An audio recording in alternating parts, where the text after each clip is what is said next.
In this week's module, we move from the focus that we've had on preschoolers throughout most of this course and textbook. We've focused on preschoolers, and we step outside that a little bit and focus on infants and toddlers and in young school-age children. And so the reason we've mainly practiced on infants and toddlers is a couple of reasons.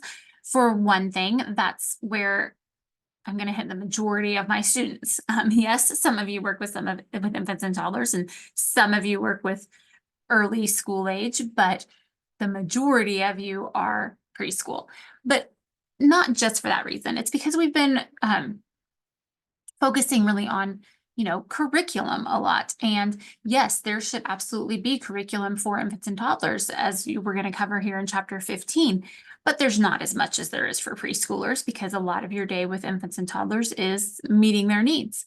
And then with school age children, you get into more of, state actual standards, not just our learning guidelines, but standards that have to be met. And they're in more of a classroom setting more of the time. And so it just looks different. So we do want to definitely touch on those, but that's why we've focused more on our preschool. So I'm going to show you this video, and as you're watching it, I want you to notice what caregiving practices you see this caregiver giving, and how she responds by making adjustments to meet the needs of the infant as they come up. So on figure 1513 in your book is about the responsive process. And step one is to watch, just not rushing at anything, just watching for cues of the baby. Ask yourself what message the child is sending, and then make adaptations. So let's pay attention to how she does that.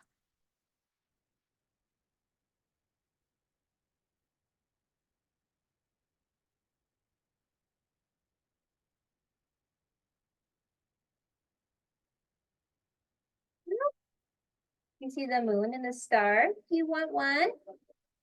There's a moon and a star. Shake, shake, shake. Look at the two toys.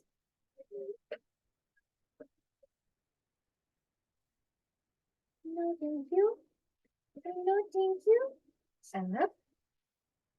You like your fingers right now, huh? You like your fingers. Let's lay down. Can I lay you down on the pillow and talk to you? Let's lay down. Hi. Now we can see you. Talk to you, yes. So I can see you. Oh, you want me to hold you? I can hold you. It's okay. We don't have to lay down. We don't have to lay down. I was just going to see what you're doing. So she recognized that the baby was just not feeling the toys right then. That doesn't mean she's not going to try again another time. She needs to be exposed to them, but she wasn't reaching for the toys or into them at that time. So she tried something else. And so she laid her down for a minute, and she let her know loud and clear she wasn't having that. She just wasn't interested in the toys, but she did not want to be laid down. She wanted to be held then. So that caregiver was responsive to her needs. Hopefully you also noticed that that teacher kept talking to the baby. Of course, she was never going to get any response, but she was really working on language development and talking her through things. And this teacher, who's working with a toddler, does the same. She also uses some of our 10 NACCE effective DAP teaching strategies, which we've seen in other classes and worked with before, but I'm also going to post them with this week.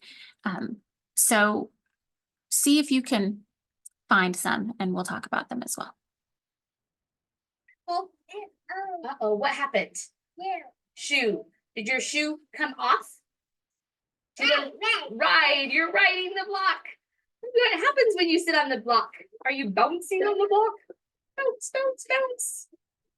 Oh, bounce. I see you're putting both legs over your block. Ooh, what about if I put a block on top of your head? Oh, on top. Where's that block on top? Teacher said, do you think it'll stay? Oh no. No. What happened to the block? It fell. The block fell. I'm gonna step on. 2. You're riding. Do you want to ride? How about if you ride the little block? Can you ride the little block? Can you ride the little block? Loose. Or is it too small? Let's see. Let's see if you can ride the little block. Oh, wow. You were riding the little block. Oh, the medium block. There's the medium-sized block. Let's see. Wow, I saw your legs went right over the top of that block. Really easy. Yeah, your legs went really easy over that block. Do you see that?